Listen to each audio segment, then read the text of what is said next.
Cavernous sinus. Cavernous sinus is 2 cm long and 1 cm width, and it is a large venous space located on either sides of the sphenoid and sella turcica in the middle cranial fossa.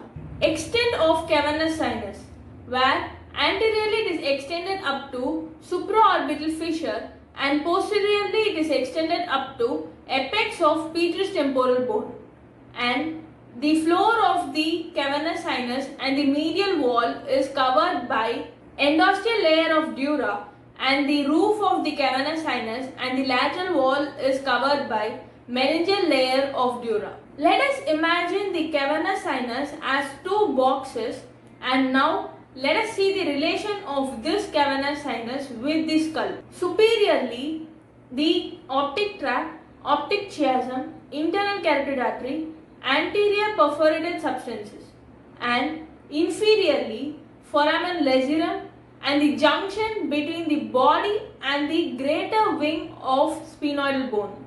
Medially, pituitary gland and sphenoidal air sinus, and laterally the temporal lobe of the cerebral hemisphere and cavum trigeminal, which contain trigeminal ganglion. Anteriorly, superior orbital fissure and apex of the orbit. Posteriorly, crus cerebri of the midbrain and apex of the petrous temporal bone. So when we see the cavernous sinus as a box and the structures passing through the lateral wall of the cavernous sinus are oculomotor on the first way and followed by trochlear, and behind that the ophthalmic nerve, and behind that the maxillary nerve, where the ophthalmic nerve and maxillary nerve are branches of trigeminal nerve. Structures passing through the cavernous sinus are internal carotid artery, which is surrounded by sympathetic plexus of nerves, and abducens nerve. Tributaries of cavernous sinus, where the cavernous sinus receives the blood from three sources: orbit, meninges, and brain, where the tributaries from the orbit are superior ophthalmic vein, inferior ophthalmic vein, and central vein of retina, where the central vein of retina is sometimes drained through cavernous sinus. Tributaries of meninges are sphenoparietal sinus and anterior trunk of middle meningeal vein, and the tributaries from the brain are superficial middle cerebral vein and inferior cerebral vein. Communication of cavernous sinus.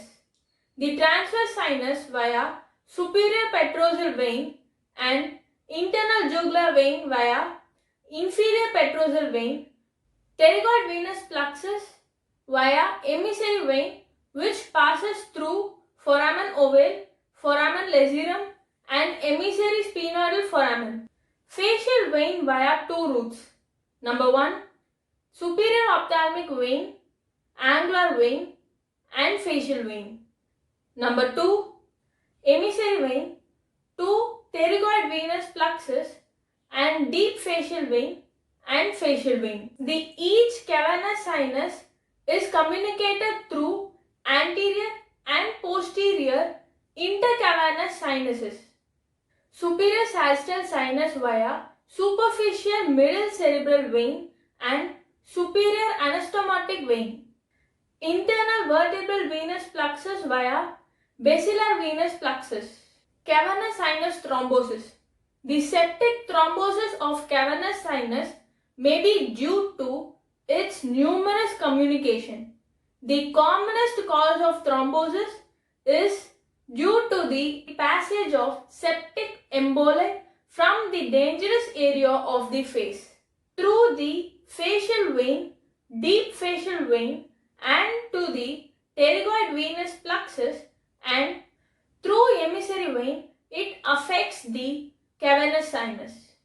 The signs and symptoms of cavernous sinus thrombosis are severe pain in the eye and forehead due to the involvement of ophthalmic nerve.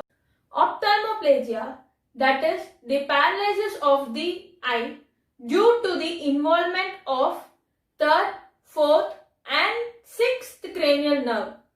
Marked edema of eyelids and exophthalmos due to congestion of orbital vein following obstruction of ophthalmic vein.